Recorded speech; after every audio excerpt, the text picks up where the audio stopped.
Happy Thursday. Happy debate day. I live in Atlanta. It is going to be a nightmare in this city, and I blame everybody because we've got a USA Copa, USA Soccer national teams game in downtown at Mercedes. Then we have the Donald Trump and Joe Biden debate. It is going to be a nightmare. If you know anything about downtown and the freeways here in Atlanta, how they normally are, today it's on steroids.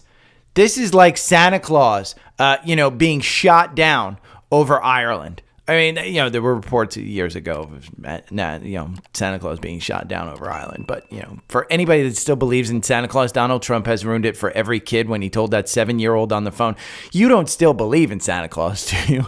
It was a pretty funny moment. I got to admit, that was pretty freaking funny. But yeah, it's going to be a nightmare. I'm going to be holed up in my house like I normally am. But I will be. Your boy has just become legit, I think. I got invited to a Spaces next Wednesday at noontime Eastern. I'll be talking about Savvy Trader, the CEO of Wolf, the number one space host for investors, NFT, Forbes, Bazinga. I don't know what I'm going to be talking about. I asked the dude, I said, what do you want me to talk about? What do you want me to prepare? And he said, nothing. I said, well, how'd you find me? And he said, well, you're the second portfolio on Savvy Trader year to date. And he goes, it's legit. He's part of Savvy Trader. He promotes Savvy Trader. They have a Savvy Trader portfolio. He says I'm legit because of this. I don't know if I'm legit.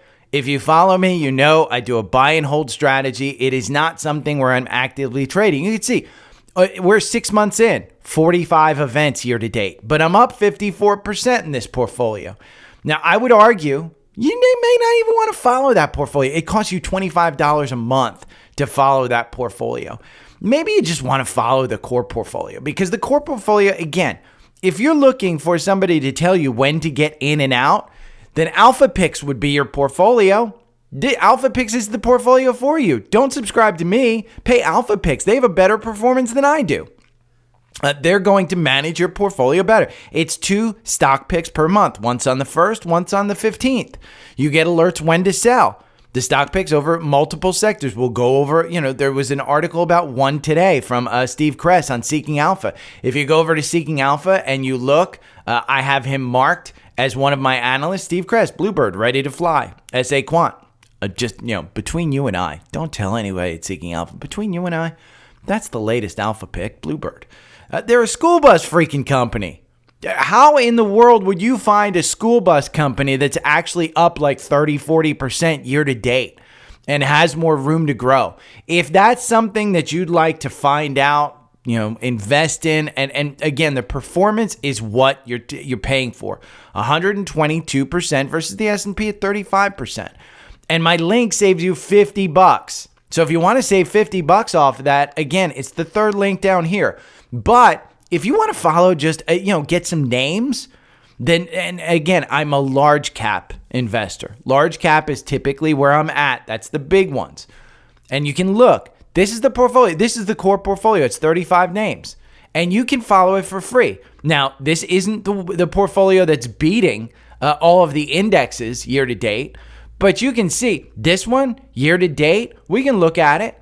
Year to date, this one is up 32%. The NASDAQ is up 17%. I would never recommend this stock portfolio to anyone. The reason is these are 35 names with 100 shares of each. Let's take, for instance, NVIDIA. NVIDIA just did a 10-for-1 split. I sold 900 shares of NVIDIA. Should I have? Well, I sold at 132, but I can almost guarantee you that NVIDIA is ending the year more than 132. I did not want to sell it. I sold it because that's the portfolio makeup. It's 100 shares. But say you're new to investing. Savvy Trader and my core portfolio is where you should start. You should go in here and say, you know what? I'm going to look at these 35 names. I want to invest in 1. I want to invest in 2. I want to invest in 5. What should I invest in?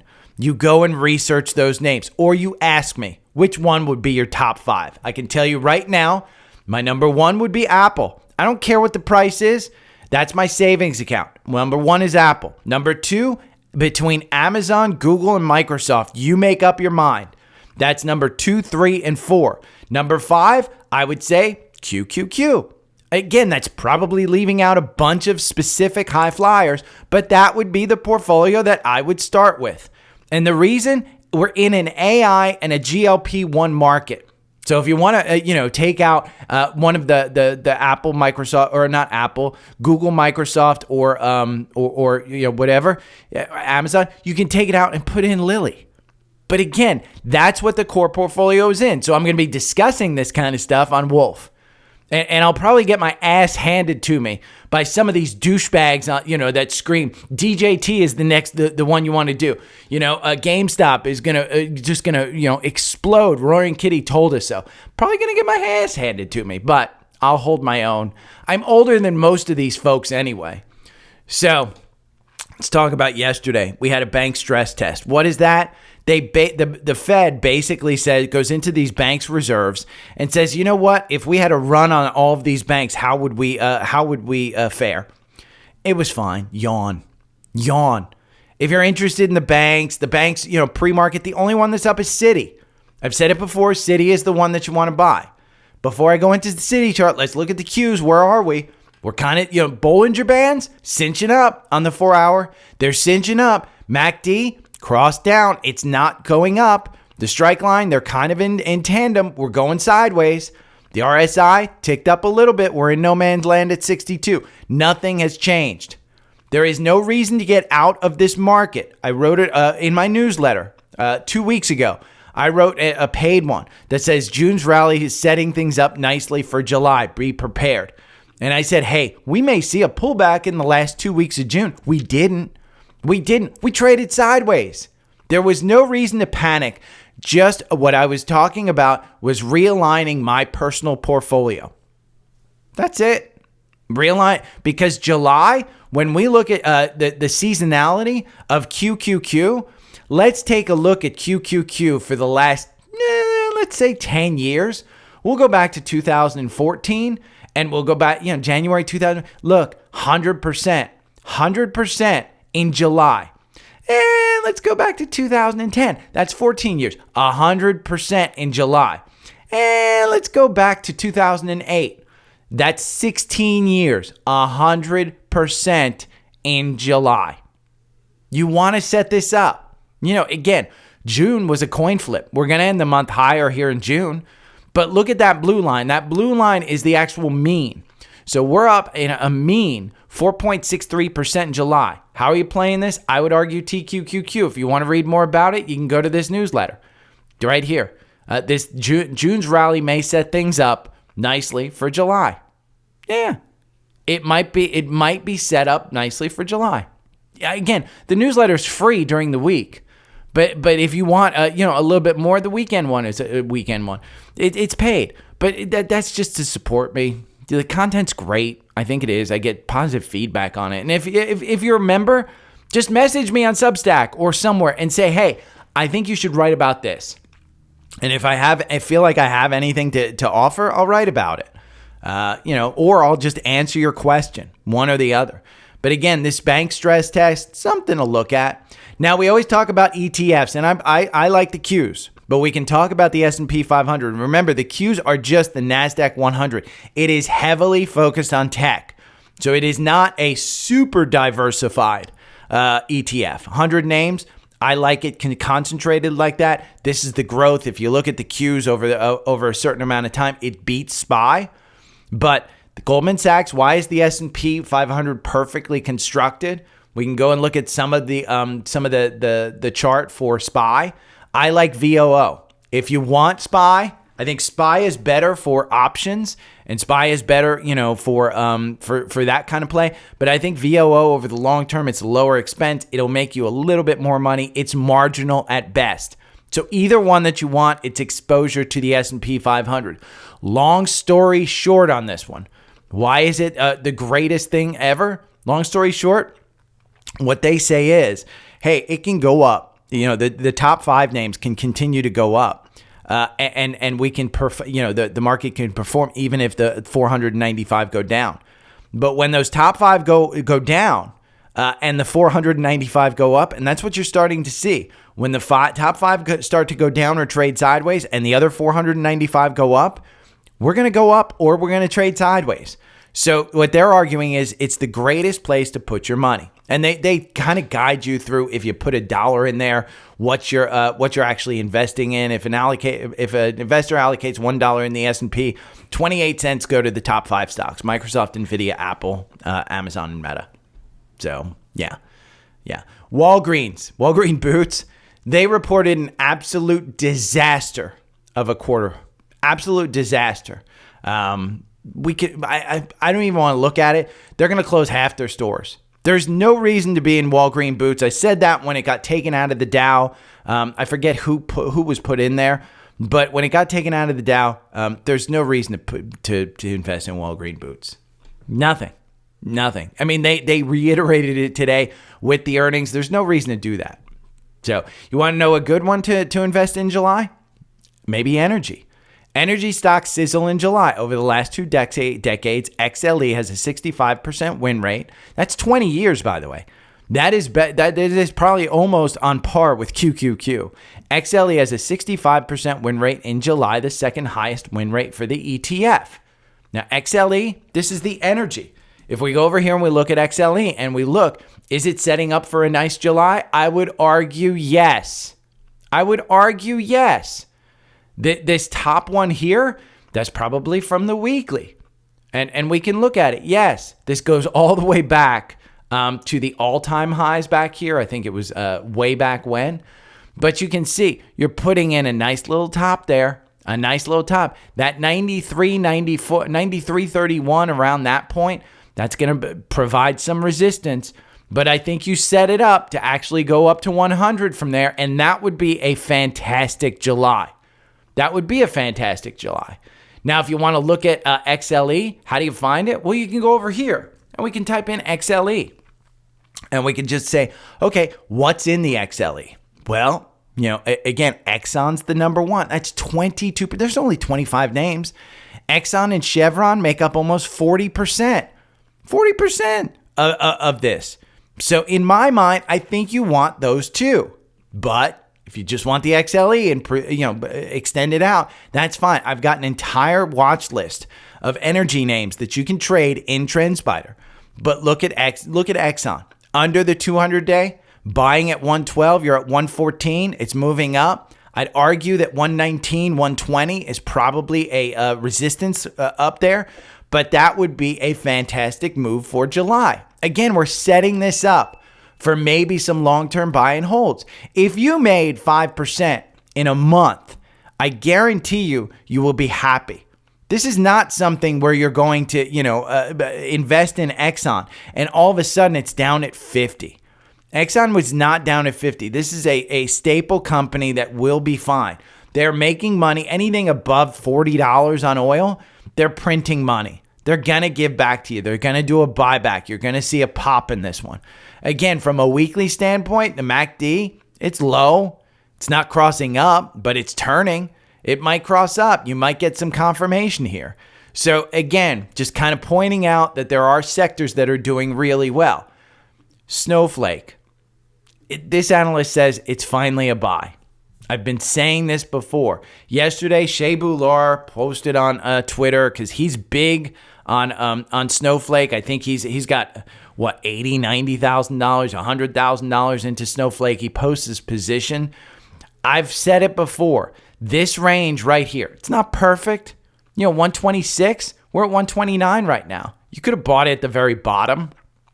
I would argue you don't want to buy this at 126 until the 4-hour algorithm actually tells you to get in. And when the 4-hour algorithm tells you to get in, you wait for confirmation. Look, this one has you in at 130. It never had full confirmation. It did this afternoon, but I would wait for 2 candles to confirm over the 9-day. That's my personal opinion. That's the way I trade. If you want to know how I trade, go over to the newsletter. There's a whole education center that you can sign up for down there. That's it. But I would argue we are in this range, and that range is between 120 and 200. It will pop to 200 again. You can read this article. Has Snow finally bottomed? He goes over the fact that it is extended as far as valuation. But have we hit a bottom? Maybe. Maybe, again, I would argue that we have to wait for the entire software sector to hit a bottom. So you follow, some of those ETFs that do software. If they start turning, then you buy the individual names. That's the way I would play it. Don't try and time the bottom. You want to miss the first 10% and gain the next 20%. You don't want to try and time the bottom. That is a sucker's game to try and just continue to buy a lower high. So, but again, Amazon. We talked about Amazon. By the way, I will put in the newsletter, Bullish Bites is positive on Robinhood. Trendspider posted a wedge yesterday. Wolf Research upgrades Robinhood markets to outperform with a price target of $29. Bullish Bites, which is an Instagram account, which those guys post great analysis, but they're big on Hood. It's trading at $22.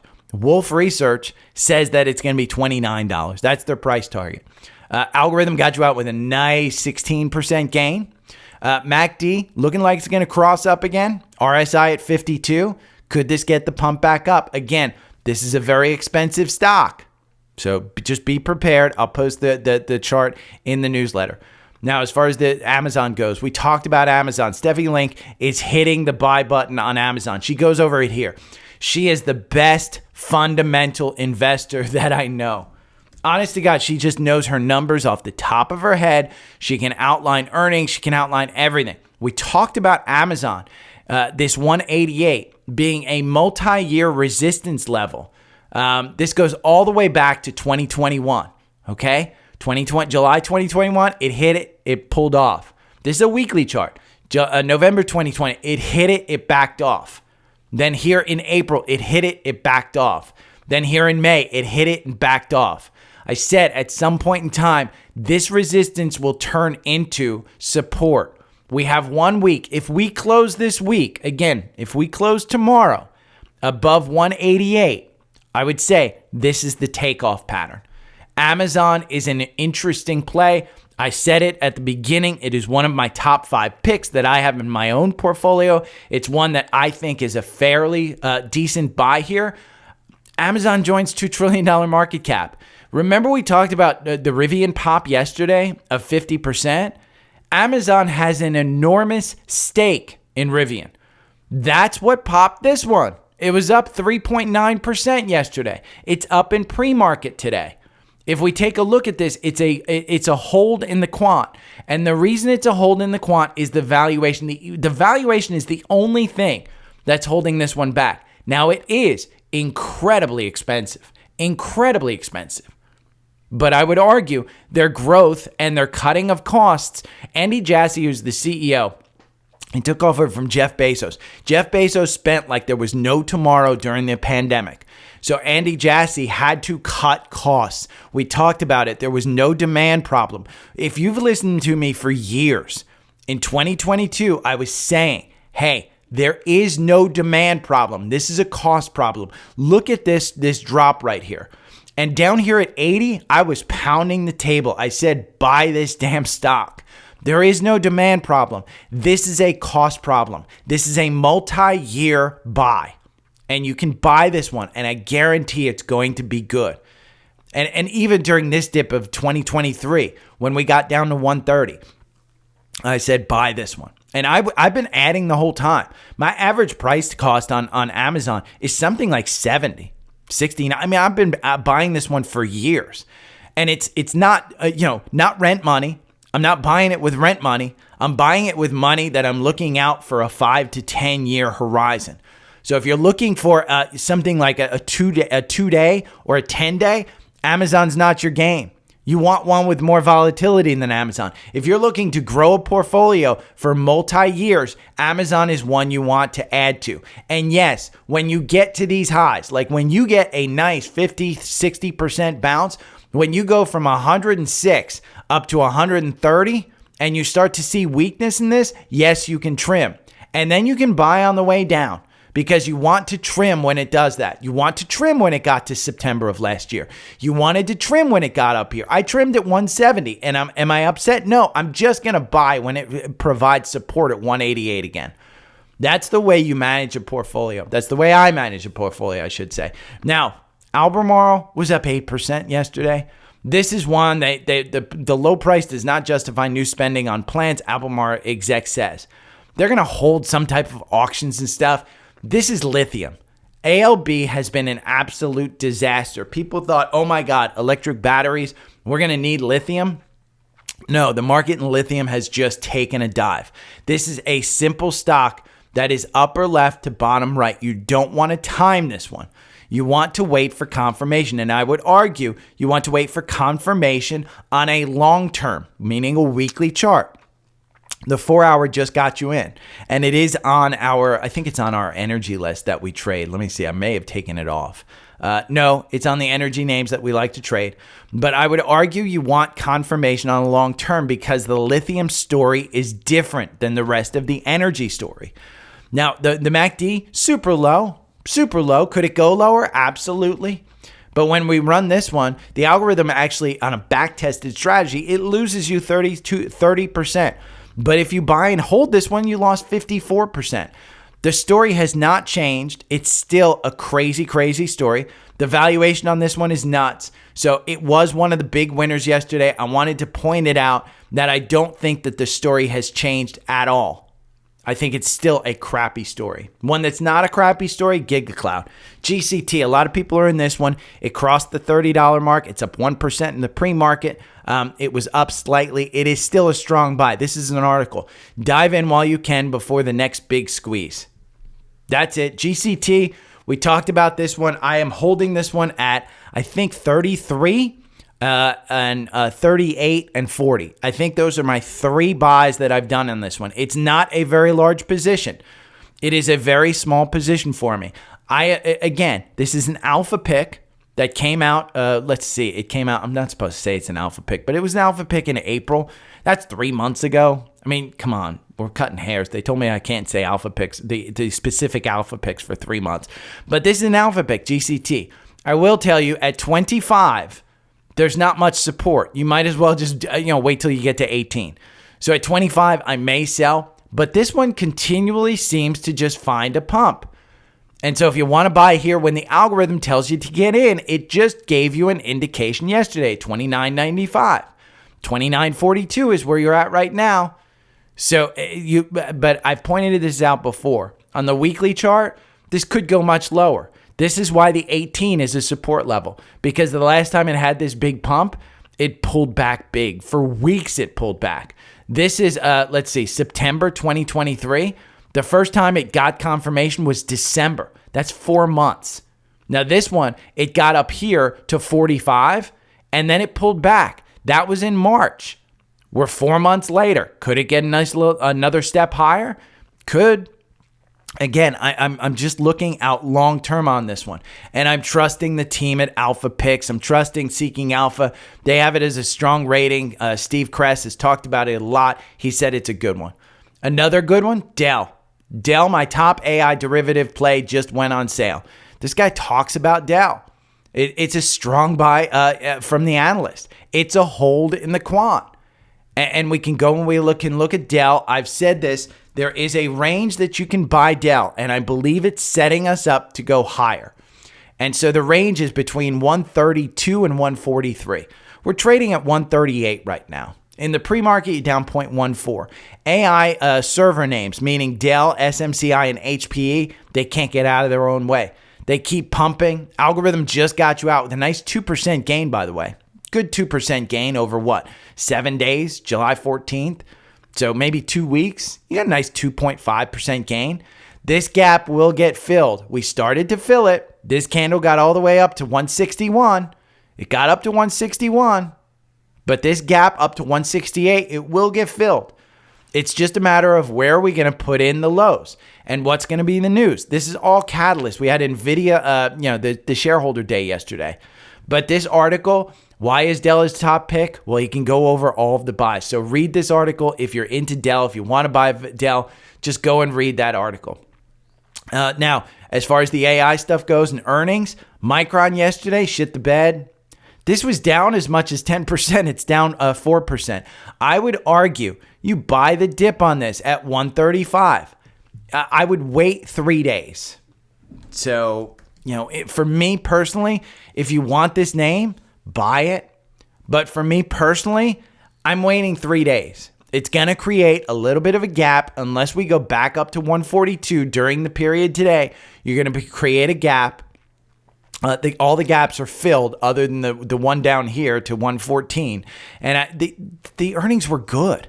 I mean, if we go over here and we look at Micron, this is Earnings Hub, just by the way. The estimates were for higher. They beat it by 21%. 21%. They beat the revenue by 2%. The whisper numbers were a lot higher than 51 cents and 6.67 billion. So they didn't beat it by much, but they did beat. The problem was it ran up into this. And the other problem was they didn't give like, oh my God, we're going to blow it away guidance. They just said, yeah, we're going to meet your expectations. And that's a problem with the market. You can see market just opened up. That candle just started. If we don't get back up to 142, you're going to have a gap. Now, remember, this was 10% down in pre-market. If we just turn on the pre-market stuff, you can see. Let's go to, we're going to go to a 5-minute. And so after yesterday, the earnings, it came down. We've been putting in a floor right here at about 130. You're at 134. And it's selling off. Again, wait. Do not trade a stock that had earnings in the first 5 minutes unless you have actual confirmation. This has no confirmation. The candles are a little mushy. You just don't want to trade it. But it got hit again by 10%. This is a company trying to get profit margin. If we go over here and we look at Micron, it's a hold in the quant, strong buy on Wall Street. And the analysts may come out and have higher price targets, and you're going to see the thing. The problem is the valuation. They're not making money. The profitability right here, they're not making money. They need to be able to make money. And so when they guided, hey, we're just going to be in line, yeah, they're going to be positive cash flow, but it doesn't seem like they have a huge amount of pricing power. They're relying on volume rather than pricing power. So I like this name. I'm in Broadcom. I'd probably going to switch from Broadcom to Applied Materials or one of the other names on that one because Broadcom has, it's split 10 for 1, then it's pulled back. I'm still up on it, but I may invest in some of the other ones. This one, I'm a little bit like it. I like it. It's up 117% in 1 year. Year to date, it's up 66%. It can pull back. So wait a couple of days, wait for this one to settle down. I like it. One that is reporting earnings later tonight is Nike. I would argue that this isn't one that you want to play with. And the reason is, this is an article that was posted just a couple of days ago. Nike losing traction to Adidas, Citigroup study finds. That's not something you want to see. If you wear specifically all Nike, buy Nike stock. At $93, you may get hurt by 10 or 15% in the short term. But if you continually wear Nike materials and wear Nike shoes, just buy the stock. But if you don't rush to get into this one. It is not one that you want to rush into. I have a small position in this. I think I bought at the highs at 120. We are talking $1,000. This isn't even 1% of my portfolio. It's not even 0.1% of my total portfolio. I'm in at this gap up here. I bought at 120 before the earnings. It popped in the after hours, and then boom, it just crashed. And I haven't gotten out, but I am going to add to my position. But their earnings tonight will not be the reason I add to the position. It will be their guidance. It will be China's coming back. It will be our margins are improving. It will be we've got new shoe technology that's going to sell more Jordans. Something of that sort. It's going to be the story that gets me back into this name. Anything other than that, I'm just being patient. And I'll hold on to that maybe I'll sell that short little stuff. That small pick. I don't know, but it's not one that I'm looking to get into. If you look at it, 77 cents they reported. Their estimate is 83 cents. They're expected to grow. 12.43 billion. They're expected to grow to 12.85 billion. If we go and we look at the Nike, the Nike growth, it's a C. And the reason is they're just not growing. Last time they reported, it was a 1.89% growth in revenue. That's horrible. The sector median is 2.18. And if we go and we look at the valuation, it's still expensive. 26 PE when the sector's trading at 14. And you just had Walgreens come out, a consumer, they had other stuff. But you look at McDonald's and you look at Starbucks saying the consumer's weak. What makes me think that Nike's going to increase their earnings and increase that stuff? I just don't trust it. I don't like it. If you look at the consumer discretionary, it's ranked number 8 out of 9 for footwear. Skechers is the number 1. On Holdings, which, Motley Fool we went over, is the number 5. Wolverine Worldwide, I've never heard of this company, but they're number 2. And so you want to take a look at this stuff. I don't trade just to trade. I have to have a story in order to actually buy that stock. Think about it. You don't go out and buy a car just because somebody told you to. You got to like the lines on the car. You got to, you got to like it. If you go to walk into a shelter and you're picking a dog out, are you going to pick the ugly duckling or are you going to pick the pretty little one like Penny? And no, I didn't pick Penny up from the shelter. She is a rescue dog, though.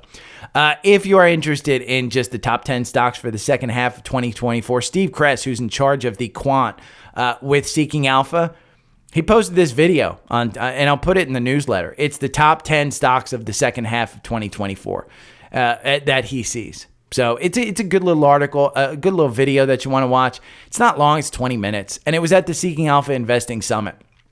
So it's a good one to watch. Now, Dendrodium Queen from Spotify. Hey, Gary, what do you think of Lunar Intuitive Machines? I think you're out of your mind thinking that this one is a great investment, but it's a decent trade. And the only reason I say it's a trade is because you're going to lose money in this. You're just going to lose money. It's pumped up every now and then you want to get out of this. Now, the algorithm makes you 5%. The 4-hour algorithm got you in at 369. It's got, 28 positions over 31 months? Over 31 months, you got 28 positions. So it's less than once a month. Your average win, 30%. Again, like I said, it pumps up every now and then. You can see 51% gain. But you can see 2% loss, 2% loss. The algorithm protects you, but it doesn't make you a ton of money. So do I want you to trade in this one? Probably. I mean, we can go over and we can look at LUNR is the symbol. We can see it's a hold in the quant. It's a strong buy from Wall Street. And if we look at it, 4 analysts. 4. That means nothing. There are 4 analysts that cover this. If we go to Seeking Alpha where it's a strong buy, 3 cover it. 3.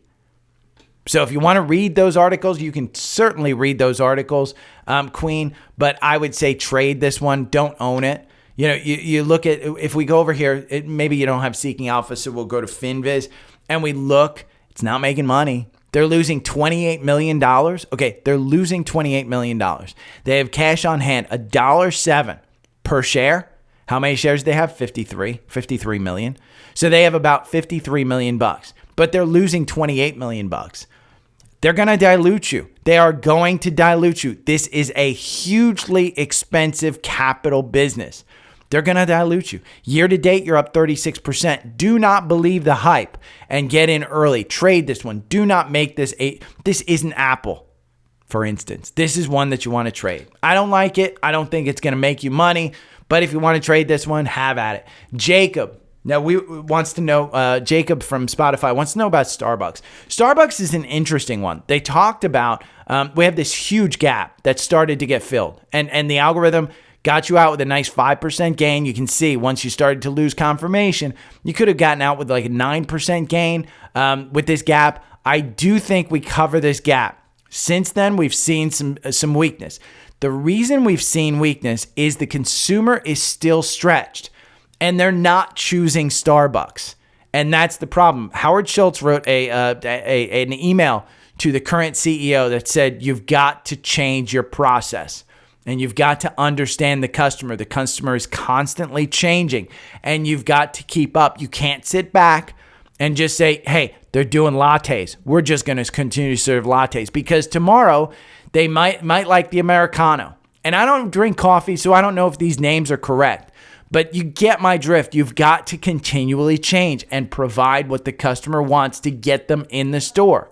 You have to make your mobile platform easy to order. You have to give rewards to customers for continued service. You have to do all of that stuff. You can't sit back. And unfortunately, Starbucks has not done that. We talk about quality companies. The companies in the core portfolio, and this is not in the core portfolio, they are good companies with good products and good profits and good management. This one, I would argue, the current CEO has not proven himself. He has not proven himself. So until he proves himself, we don't know if they have good management. This is a guy who is a barista every Friday at a Seattle store, and he didn't see the consumer being weak. How are you in your store and looking at the top line numbers, and you're actually talking to customers, and you don't see that, and you have a drop from 88 to 77? I would argue it's an opportunity to probably buy for a 3 to 5 year timeline. But do you want to time the bottom? I would say no. We looked at this and we said, hey, there's some support here because, again, you looked at this. This had a rejection right here. This had some support where you traded sideways. So this $90 I said was worth it, but it dropped down further. And again, the management is the problem. So until the management turns it around, I don't like Starbucks. And it doesn't mean that I'm not looking at Starbucks as a, hey, if I buy it now, I can hold it for a long time. The valuation is still expensive. Make no doubt about it. The growth is the problem. When Howard Schultz was in here, you could grow incredibly. This PEG number was huge. This PEG number was like 0.5 or something because of the growth. But now the growth has caught up to him, and the valuation is just not there. The PE is 21. That's big. That's huge. The revisions, when the analysts look at it, 29 have said earnings per share down, none up. Revenue, none up, 27 down. That's bad. So I don't want you to catch a falling knife. I do think that this gap gets filled on the 4 hour. Now, the algorithm, you can look at it for entries, but I wouldn't necessarily trust it because the algorithm loses you 14% versus buying and holding makes you 8%.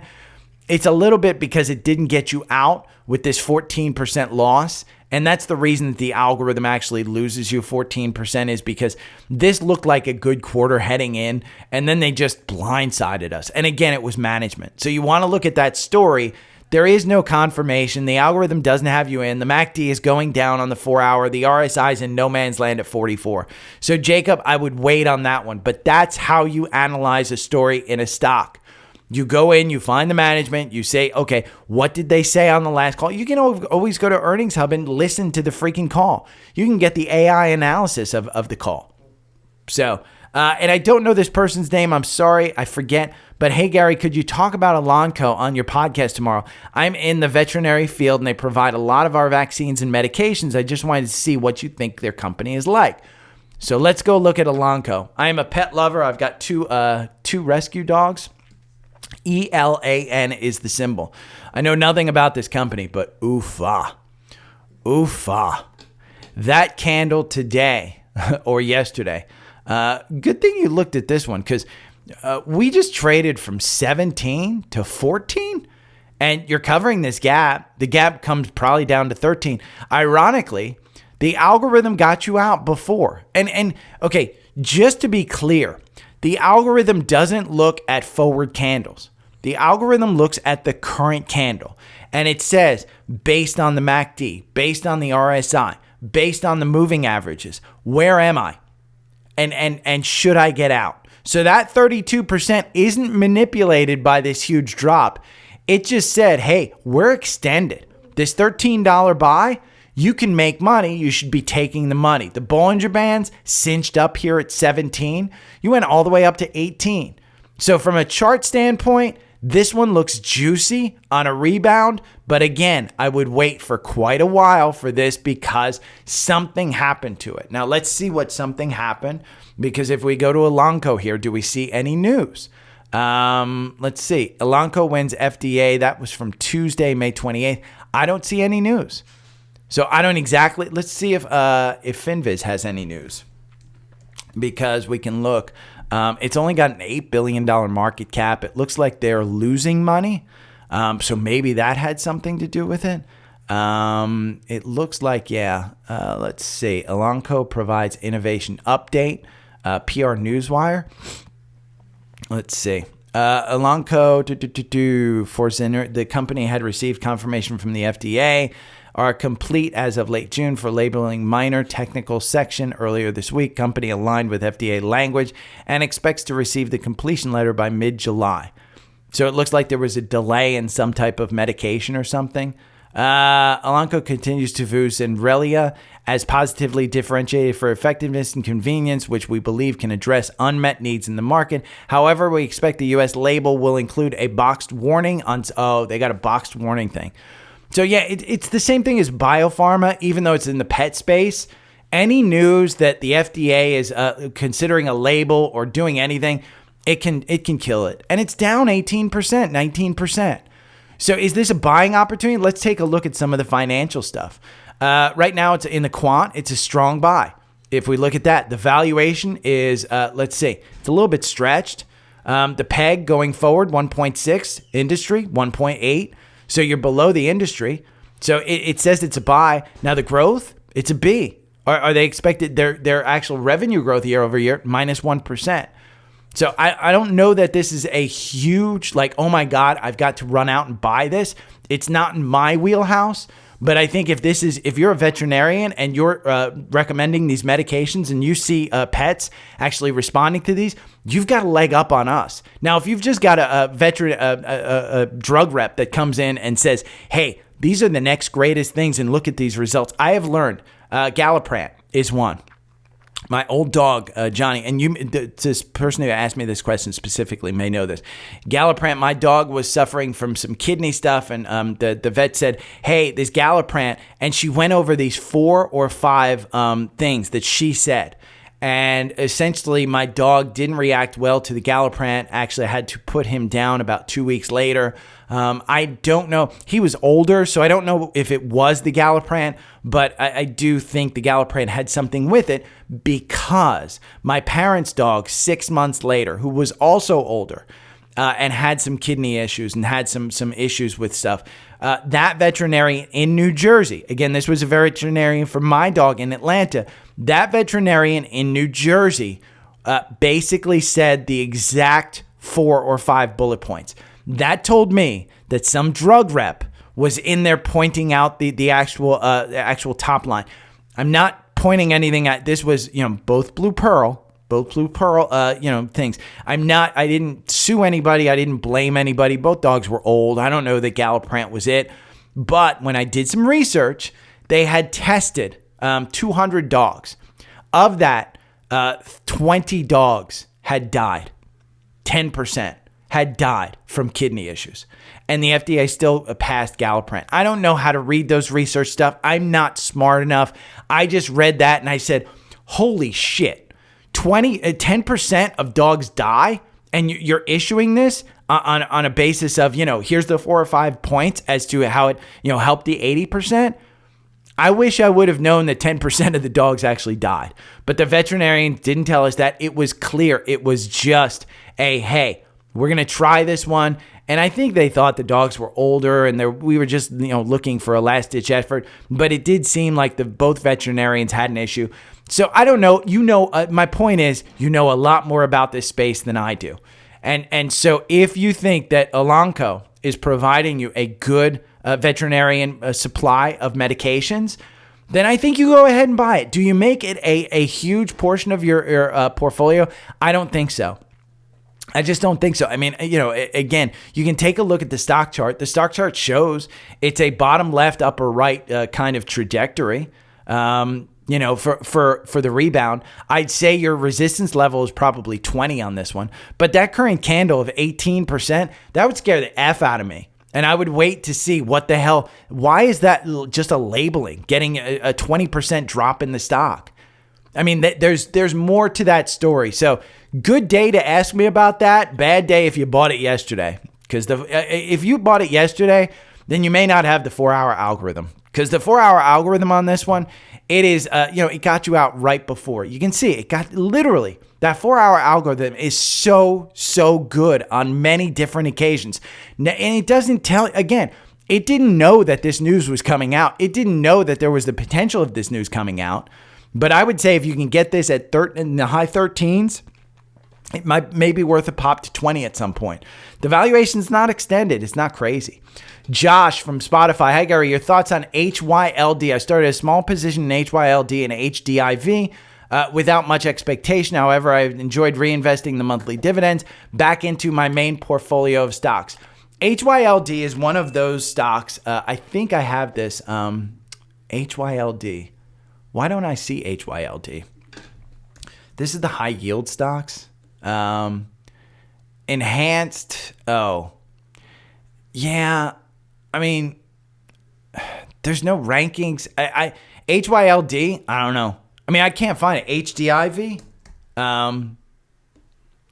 These are Canadian stocks, I think. So here in the U.S., might not be great for us. HDIV Canadian.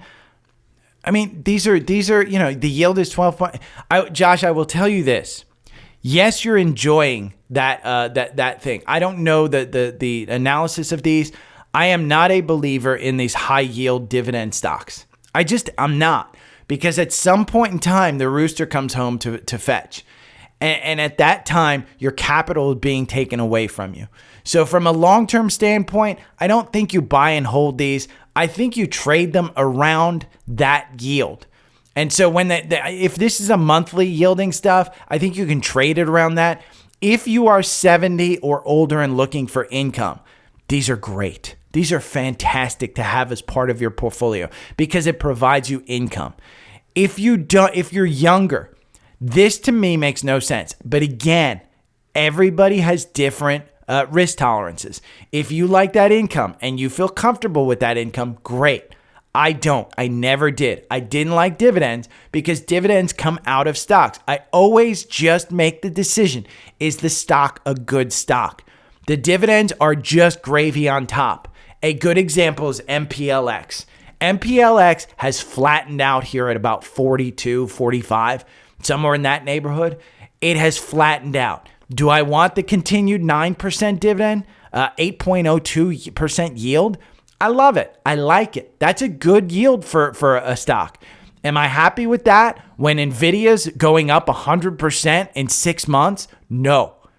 And that's the difference. So if you like that stuff, fantastic. Go ahead. Provide yourself some income.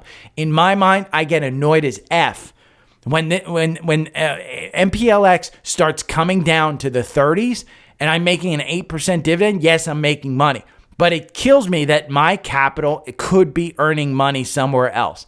And that's essentially what you have to look at, is where is your capital making you the most money? And in my mind, I'd rather invest in growth. But again, I point this out all the time. We all have different risk tolerances. That's why I don't want you to follow anybody into stuff that's not back tested. If somebody's giving you advice and they say you've got to invest in this, well, how much have you invested and how much have you made over what period of time? That's it. And the charts can tell you that. Unfortunately, I can't chart it in here because it's a Canadian stock, I think. Let's see if HDIV. I think it's Canadian. Yeah. I don't have it in Trendspider, so I can't chart it. The only thing I could do is look at Seeking Alpha. So, but it's the same thing as QYLD. It's the same as that kind of stuff. You can enjoy the dividends, but take a look at your capital. Right now, I'd say that it's doing pretty well, but again, what I know about those, a lot of these things haven't been back tested. We can look at QYLD. I mean, this was a top pick yesterday from Bryn Tarkington, who's on CNBC. She loves this one. She loves trading in and out of this one. This is an 11% yield. It's a covered call ETF on the NASDAQ 100. And she says, while we're trading sideways, she's enjoying a 9%, an 11% dividend on a monthly basis. On a monthly basis. It pays out monthly. So at the end of the month, she buys it. She gets the 11% dividend and just, continues to capture that. And you can see over 1 year, it's up 1.84%. If we go and we look at the charting and we just look at, I'm going to select metrics. And what this does is when you look at the performance and you look at total return, not just price return, this includes the dividend. Now, 1 year, you're making 14%. It's a great 15% dividend. But the S&P is up 26%. Now, 3 years, you look at this one, QYLD is up 13%. This is the total return. S&P up 27%. Now, let me see if I can put your symbols in here. We'll go to HYLD. I think it's going to do it. Yeah. This is HYLD. Let's just look at this one. Okay. HYLD, over 3 years, you're up 4%. That's total return.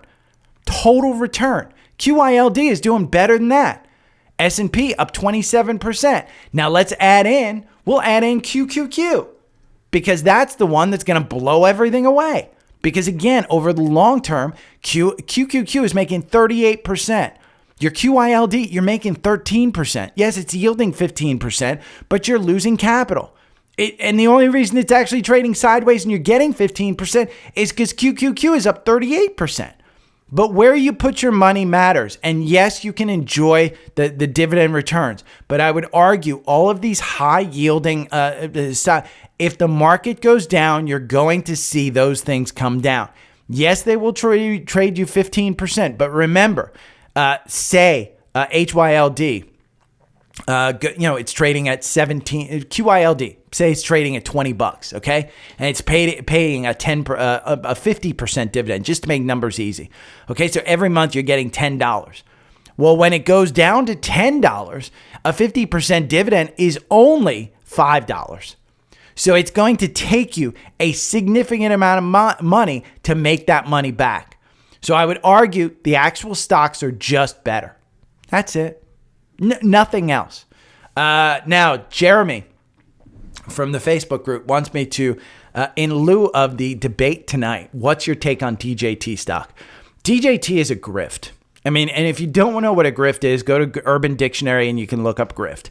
This is 100% a grift, okay? Because when you look at this one and you look at, let's look at valuation, okay? They're not making money. Look at their sales. The price to sales, for every dollar in sales, they're spending $1,783. I mean, I'm sorry, price to sales, $1,045. That's 86,000% above the sector. 95,000%. That's not 95,000 above. It's 95,000% above. This is a grift. This is one that you trade, but expect it to go to zero. I mean, honest to God, it got here at the $10. This was a SPAC that was folded in. The market cap is $6.94 billion. 10% short interest. And the only reason, Devin Nunes, if Devin Nunes was your congressman and you voted for that douchebag, then yeah, DJT, he's the CEO. It's a horrible stock. And I've said it before, there are a ton of Waffle House locations that make more money than DJT. That doesn't mean you can't trade it, but don't get stuck in it. It trades like a tech stock. It is not a tech stock. I would not be surprised. This could go to 10. Tomorrow, it could go to 10. It could also go to 80 because it could get a short squeeze. Now, if you want to trade it on the 4-hour algorithm, that's great. You make 82% versus just buying and holding makes you 24%. That 24% is just because when Trump went to jail, a bunch of these high flyer, I'm a patriot kind of people. And I would argue if you're overly patriotic, you're either in the military, which is fine, and I love it, or something's up. But they wanted to support Donald Trump, so they bought this stock and they're holding it. This is similar to GameStop, except it's got less valuation than GameStop. GameStop makes a ton of money. They just spend a ton of money as well. And they're losing, their revenues are going down. This one doesn't even have revenues. It doesn't. It makes no money. And they will dilute you. It is a grift. Trump will probably say, hey, at some point in time, I have to fund my campaign. I'm going to sell my 60 million shares. Okay? Understand, there are 176 million shares outstanding. Only 43 million are on the market. Trump holds the large majority of those shares that are held and not on the market. The second he starts to sell, this goes to zero. It goes to zero. They have $350 million in losses, okay? $350 million in losses. And they have $176 million in action. They are grifting. They are paying huge salaries to their own people. They are donating to the campaign. They are doing everything that you don't want to do as a company. It is a grift. So my thoughts on Trump and Biden, I'm not going to get into it. Politically, there's no win there. I like Joe Manchin. Joe Manchin said it today, and he said it best. I don't care which party you are, but whoever wins, I want my president to do the best that he can. Even if I disagree with him, I still want him to do the best that he can, and I will support him. That's the way I'm looking at this election, because I don't want to vote for either one of these monkeys. I would vote for Joe Manchin in a heartbeat. I would vote for, Dean Phillips in a heartbeat. Dean Phillips was my guy. Didn't get my guy. I'm not bitter about it. I don't know who I'm going to vote for, but I don't want to vote for either one of these monkeys. Now, the debate tonight, will I be watching? I'll probably wait for the highlights. That's it. I mean, it is what it is. Trump needs to get out. He's so desperate to get out there and debate and make Biden look like a fool that he accepted this debate. My hope is that, Biden kind of schlubs and does whatever he does and doesn't show up with any energy, and that it's a train wreck. And then the Democratic convention comes out with somebody who can actually beat Trump. Because I don't want to vote for either one of these monkeys. I'd vote for anybody else. I mean, RFK is looking like a good job, a good vote for now. But again, DJT, it doesn't mean anything. It's not a pump. It's not going to go higher because he's president. I think it's just people who are overly patriotic on this thing and want Trump to win. And those are the people who are, if your entire identity is putting Trump's name on your truck, come on. Yeah, don't make me go into the story about, I have Trump family ties. I'm not part of the Trump family. But, the 6 degrees of bacon, 6 degrees of Kevin Bacon, if you guys are my age, you know that. I got 1 degree to Trump. So, yeah, it's a grift. And I can tell you everything that he does is a grift. Unless you have a Trump University, diploma. Or maybe you have Trump wine. And we can go over the list of things. The Trump casinos in Atlantic City, where he declared bankruptcy. DJT, if you didn't know, DJT was a stock way back in the 2000s, went bankrupt, delisted. That's where this one's going. No doubt. Scans, Meta. Meta's just a stock that continues to print. It's at 520. A couple days ago, I said, hey, buy it when it's under 500. It was under 500 just on June 24th. That's 3 days ago to begin the week. It's at 520. This is one that they're getting the political election. If you don't think that these guys, and I heard a great podcast from My First Millions yesterday or the day before about what business to open if you have no money. It was fantastic. It was fantastic. And the guy talked about how Meta is increasing the price of their advertising. They're increasing it because they've gotten so good at targeting again. They were fantastic at targeting. Apple put a little cock block in on them. And then they said, you know what? Hold my beer. We're going to get better. And they got better. Meta's in the core portfolio. It should be in your portfolio. Boeing announced that they're going to start selling. Here's the thing about Boeing. I constantly think about taking this out of the core portfolio. But in my mind, at this price, the valuation just makes sense. It's not like they're not going to sell these jets. It's not like they're not going to sell planes. It's not like they're not going to maintain planes. It's not like they're not going to do defense work for the government. Everything is going to happen for this company. It's just riled in this political spectrum where the door flew off. And yes, the safety, it's not a well-run company. We talked about having good management. This is shitty management. And Elon Musk said it best yesterday. I mean, he really did. He said, I don't understand why a airline, a company that makes airplanes, doesn't have an engineer in charge. It's a freaking dollar a bean counter. When was the last time Boeing was actually headed by an engineer? That's as simple as it is. It's easy. It's business. I was going over it with my buddy yesterday at lunch. Business is simple. There were several business decisions that, not myself, but my management made that I didn't make sense, and it was wrong. And it just, like getting rid of the Earthlink brand. Windstream wanted to get rid of the Earthlink brand. Well, what happened when we talked them into saving the Earthlink brand and putting it on the market and selling it? They got $300 million versus literally 2 months before that. Tony, the CEO, said, you know what? We're just going to fold you into Windstream and we're going to retire the Earthlink brand. We're not going to sell it. Monetize that shit. Monetize it. Sell it. $300 million will do wonders for a company that was 2 months away from bankruptcy and, by the way, got $300 million and still declared bankruptcy. So business decisions are bad. Bad business decisions are made all the time. It's easy to fix Boeing. Put an engineer in charge.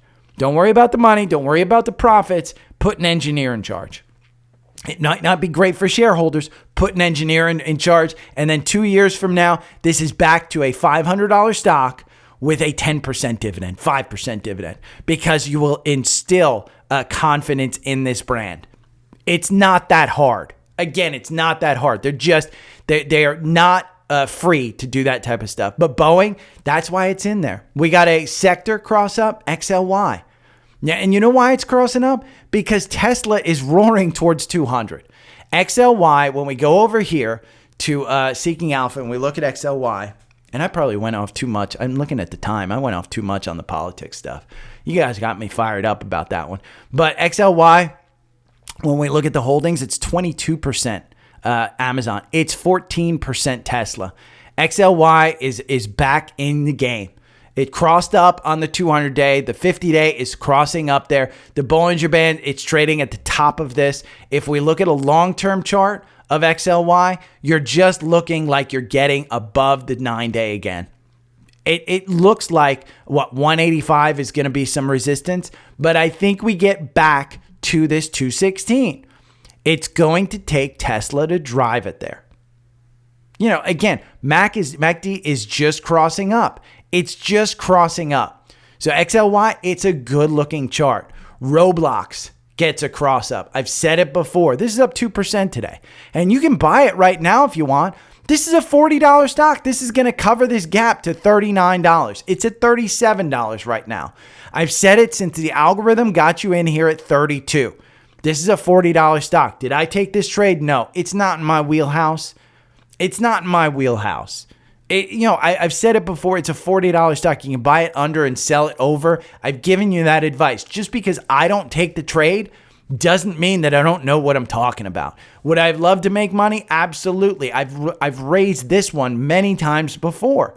And I've said this is your trading range right here at 32. What's the top? 45. But it's a $40 stock. You're going to make that. Look, 1 bounce, 2 bounce, 3 bounce, and it just made a new higher low. And so $30 is now 32. Say 32 is now your support level. It made a higher low. Look, this one bounced here at 32. Where'd it go? It went up to 46. And then it lost it. It went up here to 47.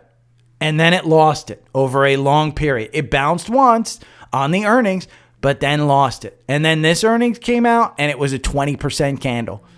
So Roblox, great buy. Great buy. Any of the other stuff you have in there, if you like the charts, if you like this kind of stuff, then sign up for Trendspider. Trendspider right here, it's the top link. $54 a month, $53.50 for a year. You get my 4-hour algorithm. You get the 65-minute algorithm. You get the 5-minute algorithm if you like.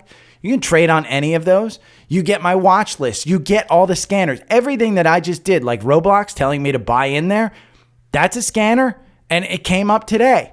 GCT, we talked about GCT. That's a buy in the scanner. Now, is that a great buy? I would argue I'm adding just for the long term on this one.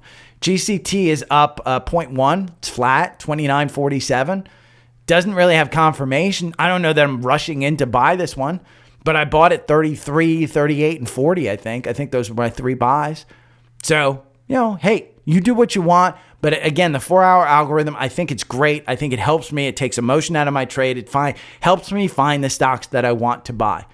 Seeking Alpha Premium, we talked about the quant. We talked about all that stuff to read the articles without any commercials, any ads. It is a great website, 20% off your premium membership. You save $50, I think is what it is. Now, Alpha Picks, we talked about Alpha Picks. You get one on the 1st. One's coming up on July 1st. We talked about Bluebird being the most recent one. You shouldn't, maybe I shouldn't have said that. But again, if you want to read any of that stuff, Alpha Picks and Seeking Alpha Premium are 2 separate subscriptions. Understand that. 2 separate subscriptions. And the reason for that is because Alpha Picks just gives you the analysis of those Alpha Pick stocks. And it tells you which ones are strong buys, which ones are holds, and everything of that sort. It does tell you the current status of them. But you can't look up the quant rating for, say, Apple, which isn't an Alpha Pick. You can't look up the quant rating for, say, Dell, which isn't an Alpha Pick. You can't look up, I think Amazon and Meta might be Alpha Picks. But for instance, NVIDIA is not an Alpha Pick. You can't look up the quant rating for that. You need Seeking Alpha Premium. So it's 2 separate subscriptions. But again, all 3 of those tools, in my mind, they are part of my process, part of my system, part of the way I look at things. If you don't want Trendspider, you can get Webull, which has free desktop software. And you'll get free stocks when you sign up. Use this 4th link. The Daily Stock Pick newsletter, it's the 5th link down there. And if you want the Savvy Trader, it's down here. If you want AT&T as your home fiber service, I have home fiber. I love it. Visible is my cell phone company. If you just want to say, hey, thank you for everything that you do, I got my Venmo, PayPal, and Cash App down here for you. Any of the socials, they're up top. If you have any questions, hit me up. I will be back tomorrow for a summary of the week. Okay, talk to you later. Bye. Every morning I wake up to the sound of the trading bell. My heart starts to pound. Daily stock pick trading podcast in my ears, guiding me through my hopes and fears. Tune in daily, don't miss a single show. Sign up for the newsletter, let us help you grow. Taking risks, making moves, seeking success. Together we'll conquer, no room for any less.